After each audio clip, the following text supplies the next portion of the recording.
गिबियावनो आंनि खुलुमनायखौ जासिहरग्रोबाय। दिनैनि फुंबिलिनि गोदान रादाबाव नोंथांमोनखौ फिन खनसेबाव बरायनाय लाग्रोबाय।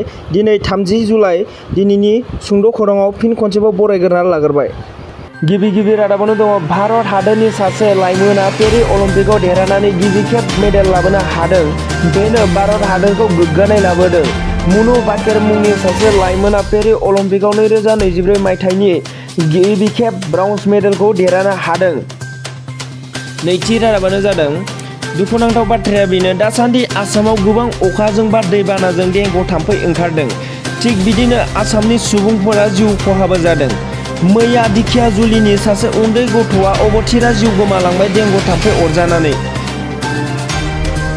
थामथि रादाबानो जादों उदालगुरि जिल्लानि डिमाकुसि 2 नं सुग्लायाव मैयानि समाव हाग्रानि मैदेर मासे थैना थानाय मोन्दों।